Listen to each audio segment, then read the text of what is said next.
Democratic party of India Hyderabad Karnataka Kalyana Karnataka region के जितने भी एसडीपीआई के इलेक्टेड रिप्रेजेंटेटिव्स हैं उन सब का आज का जोन का प्रोग्राम था। इस जोन में जो हमारे इलेक्टेड रिप्रेजेंटेटिव्स किस तरह से जमीनी सतह पर उतर कर काम करना है, बजट किस तरह से लाना है और अपने जीबी मीटिंग्स में किस तरह से बात करना है, ये जो बेसिक इलेक्टेड रिप्रेजेंटेटिव्स को नॉलेज ही नहीं होता। 5 साल खत्म हो जाते इसके बाद हमको मालूम होता कि हम लोगों के लिए कितना और अच्छा काम कर सकते हैं।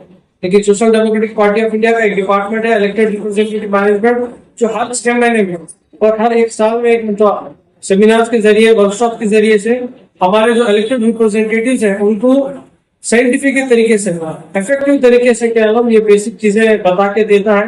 हर पॉलिटिकल पार्टी का 2 मकसद होते हैं, एक इलेक्शन में पार्टिसिपेट करना, जीतना, दूसरा इख्तियार में आकर किस तरह से फॉर्म को काम करना, सोसाइटी के लिए काम करना है। लेकिन अफसोस की बात यह है जितने भी पॉलिटिकल पार्टीज हैं बोलते हैं कि ये 2 मकसद है, लेकिन एक ही मकसद उनका यह है कि इलेक्शन किस तरह से जीतना और अपने जेब किस तरह से भरना। लेकिन social democratic party of India दोनों मकसद के साथ काम करती है, इलेक्शन भी जीतना, फिर जीतने के बाद लोगों को किस तरह से फॉर्म के सोसाइटी में किस तरह से उनको वापस जिस वोट को हम लेकर जीते हैं उनकी किस तरह से क़यादत करना, उनके मसाइल को किस तरह से हल करना, उसके बारे में भी हम इक्वली इंपॉर्टेंस देते हैं। लेकिन दूसरे पॉलिटिकल पार्टीज सिर्फ इलेक्शन जीतना ही एक मकसद है।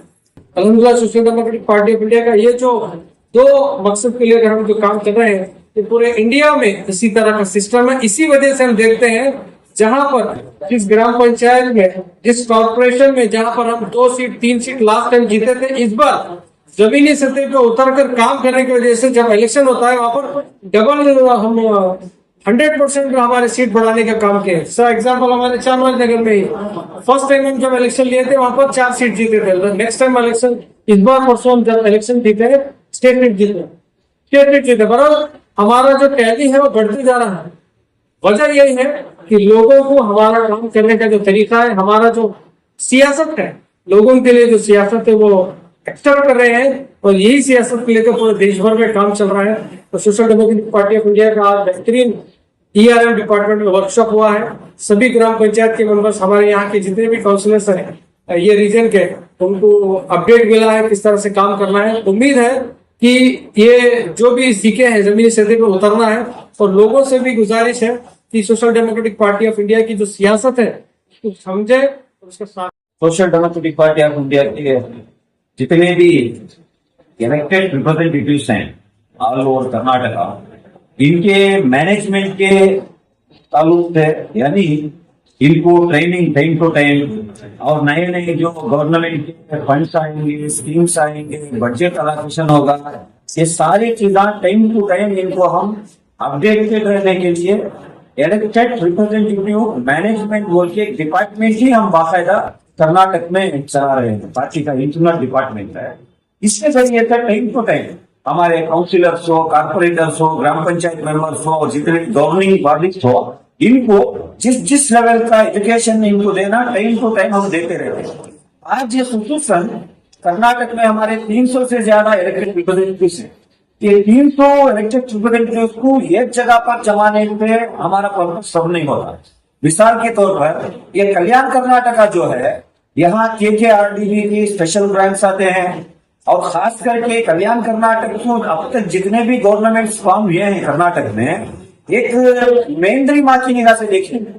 हालांकि बजट में 10,000 करोड़ 20,000 करोड़ बजट को अलोकेशन होता है, लेकिन इन प्रैक्टिकल देखेंगे उसको वर्क ऑर्डर नहीं मिलता, उसको फाइनेंस डिपार्टमेंट का क्लियरेंस नहीं मिलता। तो ये सब हर्डल्स है यहाँ पर, इसलिए यहाँ के इश्यूज अलग है। इसलिए social democratic party of India Karnataka Kalyana Karnataka region के बಳ್ಳारी, बीदर, गुलबर्गा, यादगीर, रायचूर, बीजापुर, इस इलाके में हमारे जितने भी इलेक्टेड मेंबर्स हैं इनकी एक खुसूसी मीटिंग गुलबर्गा में हम बुलाए थे, क्योंकि यहाँ के कोर इश्यूज क्या हैं, यहाँ किस तरीके से इनको तरबियत देना, ट्रेनिंग देना, इनके इश्यूज क्या है, इसको समझने के लिए और समझाने के लिए हमारे state election in charge Abrar Ahmed साहब, जो कि खुद एक काउंसलर भी हैं, चामराजनगर सिटी म्यूनिसिपल काउंसिल के काउंसलर भी रह चुके हैं और हमारे स्टेट वर्किंग कमेटी के मेंबर भी हैं, और हमारे अब्दुल रहीम पटेल साहब हमारे स्टेट वर्किंग कमेटी के मेंबर भी रह चुके हैं। हमारा एक पैनल ही इनके साथ हम डिस्कशन करें। बहुत सारा डेवलपमेंट ये पिछले इनके कारगुजारी किए हैं, वो करोड़ों के हिसाब में बोल सकते हैं, कोई लाख के हिसाब में भी किए हैं, लेकिन इसके अलावा चंद ऐसे हम सजेशन भी दिए हैं और मजीद किस तरीके से लोगों की खिदमत कर सकते हैं। क्योंकि हमारा आज का स्लोगन भी यही है कि पार्लियामेंट में जो पॉलिसी बनती है या असेंबली में जो पॉलिसी बनती है, बिल आखिर यहाँ के आखिरी सिटीजन को पहुंचना है। जब तक वो सिटीजन के जेब तक, सिटीजन के घर तक नहीं पहुंचती तो पॉलिसी बना के क्या करेंगे।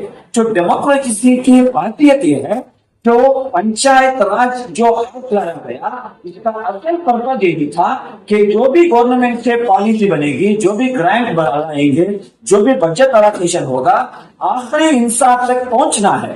तो वो पहुंचाने का बेहतरीन जरिया ये है ग्राम पंचायत, उसके ऊपर तालुक पंचायत, उसके ऊपर जिला पंचायत, उसके ऊपर कारपोरेशन, कहीं पर टीएमसी, कहीं पर पुरसभे, कहीं पर पटन पंचायत। तो हमारे जो इलेक्टेड रिप्रेजेंटेटिव्स हैं, इनसे वो एक ब्रिज के जैसा काम करने की मौका हमें मिला है। ये लोगों की खिदमत करने का बेहतरीन तरीका है और यहाँ पर एक रोल मॉडल बन के असल क़ियादत किसे बोलते हैं, असल लोगों की खिदमत किस तरीके से की जाती है, इसका हम आज यहाँ ट्रेनिंग भी दिए और हमारे इलेक्टेड रिप्रेजेंटेटिव्स का जायजा भी लिया। थोड़े इनके पॉजिटिव चीजों को हमने समझा, ये पॉजिटिव चीजों को हम कोस्टल कर्नाटक पहुंचाएंगे, बेंगलोर कर्नाटक के रीजन में पहुंचाएंगे, मैसूर कर्नाटक के रीजन में पहुंचाएंगे। इसी तरीके से बेंगलोर और कोस्टल कर्नाटक में बहुत सारी जगह पर हमारे जो अचीवमेंट है, हमारे पार्टी के इलेक्टेड रिप्रेजेंटेटिव्स के, उनके अचीवमेंट को इन तक हम पहुंचाने का भी एक जरिया है। तो वक्तन ऐसे वर्कशॉप हम चलाते हैं। अल्हम्दुलिल्लाह अल्लाह का बड़ा फजल करम है। कल्याण कर्नाटक के रीजन के जितने भी इलेक्टेड रिप्रेजेंटेटिव के आज रिपोर्ट कार्ड हमने देखा, बहुत खुशी हुई हमें। यहाँ पर इतने बेहतरीन काम ये किए हैं। आइंदा इसका रिजल्ट हम मीडिया के जरिए से नहीं बोलेंगे। आइंदा आने वाले अर्बन लोकल बड़ी इलेक्शन हो, ग्राम पंचायत इलेक्शन हो या सीपीटीपी इलेक्शन हो, इसका रिजल्ट यहाँ की पब्लिक हमारी पार्टी को देने वाली है। हम इसका रिटर्न भी इसी तरीके से चाहते हैं। इसमें हमने 1 रुपया करप्शन नहीं किया, 1 रुपया बोल रहा हूं मैं, ये करप्शन करने की सियासत बैन किए हैं इस पीपी में। यहाँ पर खिदमत लोगों की भला और बेहतरी के लिए हम काम कर रहे हैं। इसी तरीके से लोगों के जो ग्रास रूट लेवल के कोर इशू हैं, इनके रोजमर्रा जिंदगी में पेश आने वाले जो पानी का मसला से लेकर इनके वार्ड का जो सोशल वेलफेयर स्कीम्स का मसला हो, इन तक नहीं पहुंच रहे, इसके लिए हर्डल्स बने हुए यहाँ का करंट सिस्टम को सही करने की जिम्मेदारी भी तक यहाँ तक ये निभाए हैं। तो ये बहुत बेहतरीन एक मॉडल है। आइंदा आने वाले दिनों में social democratic party of India के इलेक्टेड रिप्रेजेंटेटिव के जरिए से एक नई तारीख को लिखने का हमने ठान लिया है। अल्हम्दुलिल्लाह इसका सफर शुरू हो गया। पिछले 16 साल में हमारा जो कारगुजारी है, हमारी जो कारनामे हैं, ये आइंदा एक हिस्ट्री भी बनने वाली है और इंडिया की हिस्ट्री में ये दर्ज होने वाली, यानी दाखिल होने वाली आइंदा आने वाली नस्ल इसको स्टडी भी करेगी। बहुत अच्छा सेशन चला, इसमें पूरे मेंबर्स, यहाँ तक कि हमारे बिजनेस मेंबर भी एक्टिवली इन्वॉल्वमेंट भी है। आज हमें बहुत खुशी होती है, गोगी जैसे एक पंचायती में हमारे एक पंचायत की मेंबर 15 फाइनेंस के बारे में आज आकर हमारे सामने मैं इतने लैक्स का काम की बोल के जो प्रेजेंट करना है ना, ये बहुत बड़ा अचीवमेंट है। यहाँ तक कि किचन तक महदूद थे, लेकिन इनको हमने लाकर पॉलिटिकल इनको तरबियत देकर इसके नजाकतें सिखाने के जरिए से आज घर का भी, किचन का भी काम संभाल रही है और वार्ड के लोगों का भी काम संभाल रही है। आंगनवाड़ी के ऊपर भी उनकी निगाह है और उनके लोकल इश्यूज के ऊपर भी उनकी निगाह है। ये बहुत बेहतरीन एक मॉडल, हम रोल मॉडल हम दुनिया के सामने पेश कर रहे हैं। एक अच्छा सेशन चला है, आइंदा उम्मीद है और भी ज्यादा हम काम करेंगे। Social democratic party of India Gulbarga ಜಿಲ್ಲಾ ಕಚೇರಿಯಲ್ಲಿ ಚುನಾಯಿತ ಜನಪ್ರತಿನಿಧಿಗಳ ಒಂದು ಕಾರ್ಯಾಗಾರವನ್ನು ನಾವು ಪಕ್ಷದ ವತಿಯಿಂದ ಏರ್ಪಡಿಸಿದ್ವಿ. ಈ ಒಂದು ಕಾರ್ಯಾಗಾರದಲ್ಲಿ ನಮ್ಮ ನಾರ್ತ್ ಕರ್ನಾಟಕ, ಉತ್ತರ ಕರ್ನಾಟಕದ ಚುನಾಯಿತ ಜನಪ್ರತಿನಿಧಿಗಳು, ಅದು ಗ್ರಾಮ ಪಂಚಾಯತಿ ಸದಸ್ಯರು ಮತ್ತು ನಮ್ಮ ನಗರಸಭಾ ಸದಸ್ಯರು ಪುರಸಭಾ ಸದಸ್ಯರು ಈ ಒಂದು ಕಾರ್ಯಕ್ರಮದಲ್ಲಿ ಪಾಲ್ಗೊಂಡಿದ್ದು ಏನು ಕಳೆದ 4 ವರ್ಷದಲ್ಲಿ ಯಾವ ರೀತಿ ಕೆಲಸ ಕಾರ್ಯಗಳನ್ನು ಮಾಡಿದರೆ ಅದರದ್ದು ಒಂದು ಅವಲೋಕನ ಆಗಿದೆ. ಒಟ್ಟಾರೆ ನಮ್ಮ ಚುನಾಯಿತ ಜನಪ್ರತಿನಿಧಿಗಳು ಭ್ರಷ್ಟಾಚಾರ ರಹಿತವಾಗಿ ಒಳ್ಳೆ ರೀತಿಯ ಜನಪರ ಕೆಲಸ ಕಾರ್ಯಗಳನ್ನು ಮಾಡಿದ್ದಾರೆ ಎನ್ನುವಂತಹ ಪುರಾವೆಗಳ ಜೊತೆ ನಮಗೆ ವರದಿಯನ್ನು ಕೊಟ್ಟಿದ್ದಾರೆ. ಒಳ್ಳೆ ಡೆವಲಪ್ಮೆಂಟ್ ಇದು. ಆದ್ರೂ ಸಹ ಈ ಸಂದರ್ಭದಲ್ಲಿ ರಾಜ್ಯ ಸರ್ಕಾರಕ್ಕೆ ನಾವು ಗೆಲ್ಲಬೇಕಾಗುತ್ತೆ. ಉತ್ತರ ಕರ್ನಾಟಕದ ಅಭಿವೃದ್ಧಿಗೆ ನಿಮ್ಮ ಏನ್ ಕೊಡುಗೆ ಅಂತ ಹೇಳಿದ್ರೆ ಖಂಡಿತವಾಗದು ಶೂನ್ಯ ಅಂತಾನೆ ಹೇಳ್ಬೋದು. ಇವತ್ತು ನಾವು ನೋಡ್ತಾ ಇದ್ವಿ ಗುಲ್ಬರ್ಗ ಇವತ್ತು ಏನು ಒಂದು ಸಿಟಿ ಅಂತ ಹೇಳ್ಬೋದು ಅಂತ ಗುಲ್ಬರ್ಗದಲ್ಲಿ ನಿನ್ನೆ ನಾವು ಬಿಜಾಪುರ ಹೋಗಿದಂಗೂ ಸಹ ಅನೇಕ ರಸ್ತೆಗಳು ಇವತ್ತು ಮುಂದಿನ ರಸ್ತೆಗಳಾಗಿದೆ. ಇದೆಲ್ಲ ನೋಡಿದ್ರೆ ನಮ್ಮ ಮೈಸೂರು ಪ್ರಾಂತ್ಯಕ್ಕೆ ಕಂಪೇರ್ ಮಾಡಿದ್ರೆ ಅತ್ಯಂತ ಹಿಂದುಳಿದ ಪ್ರದೇಶ ಅಂದ್ರೆ ನಾವು ಹೇಳ್ಬೋದು. ಸರ್ಕಾರ ಇದಕ್ಕೆ ಬಹಳ ಗಂಭೀರವಾಗಿ ಪರಿಗಣಿಸಬೇಕಾಗಿದೆ. ಉತ್ತರ ಕರ್ನಾಟಕದ ಒಂದು ಅಭಿವೃದ್ಧಿಗೆ ಆದ್ಯತೆಯನ್ನು ಕೊಡಬೇಕಾಗಿದೆ ಮತ್ತು ಬಹಳ ಮುಖ್ಯವಾಗಿ ನಮ್ಮ ಗ್ರಾಮೀಣ ಅಭಿವೃದ್ಧಿಗಾಗಿ ಸರ್ಕಾರ ಬಹಳ ಆದ್ಯತೆ ಕೊಡಬೇಕು. ಗ್ರಾಮೀಣ ಮಟ್ಟದಲ್ಲೂ ಅನೇಕ ಮೂಲಭೂತ ಸಮಸ್ಯೆಗಳು ಕಾಡ್ತಾ ಇದೆ ಅಂತ ಹೇಳಿ ನಮ್ಮ ಪಂಚಾಯತ್ ಮೆಂಬರ್ಗಳು ಹೇಳ್ಕೊಂಡಿದ್ದಾರೆ. ಅನುದಾನಗಳು ಸಾಕಾಗ್ತಾ ಇದೆ ಅಂತ ಹೇಳ್ತಾ ಇದ್ದಾರೆ. ಅದು ಸಂವಿಧಾನದ ಆಶಯಗಳು ಹೇಳುತ್ತೆ ಅಂತ ಹೇಳಿದ್ರೆ ಮಹಾತ್ಮ ಗಾಂಧೀಜಿ ಹೇಳಿದ್ದಾರೆ, ಎಲ್ಲಿವರೆಗೆ ಗ್ರಾಮ ಅಭಿವೃದ್ಧಿ ಆಗಲ್ಲ ಅಲ್ಲಿವರೆಗೆ ಈ ರಾಷ್ಟ್ರ ಅಭಿವೃದ್ಧಿ ಆಗಲ್ಲ ಅನ್ನುವಂತ ಸಂದೇಶವನ್ನು ಮಹಾತ್ಮ ಗಾಂಧೀಜಿ ಕೊಟ್ಟಿದ್ರು. ಇವತ್ತು ಗ್ರಾಮಗಳು ಅಭಿವೃದ್ಧಿ ಆಗಿಲ್ಲ ಅನ್ನೋದಕ್ಕೆ ಅನೇಕ ನಮ್ಮ ಗ್ರಾಮ ಪಂಚಾಯತಿ ಸದಸ್ಯರು ತಮ್ಮ ಹಣಗಳನ್ನು ಹೇಳ್ಕೊಂಡಿದ್ದಾರೆ. ಅಂದ್ರೆ ಅನುದಾನಗಳು ನಮಗೆ ಸರಿಯಾಗಿ ಬರ್ತಾ ಇಲ್ಲ ಅನ್ನೋದು ಸಿಗ್ತಾ ಇಲ್ಲ ಮತ್ತೆ ಇನ್ನೂ ಅನುದಾನಗಳು ಹೆಚ್ಚು ಬೇಕು ನಮ್ಮ ಪಂಚಾಯತ್ಗಳಿಗೆ ಅಭಿವೃದ್ಧಿ ಆಗ್ಬೇಕು ಅಂತ ಹೇಳಿದ್ರೆ ಅವರ ಹಣಗಳನ್ನು ತಿಳ್ಕೊಂಡಿದ್ದಾರೆ. ಸರ್ಕಾರ ಇದ್ರ ಬಗ್ಗೆ ಗಮನ ಹರಿಸಬೇಕು ಅಂತ ಈ ಸಂದರ್ಭದಲ್ಲಿ ನಮ್ಮ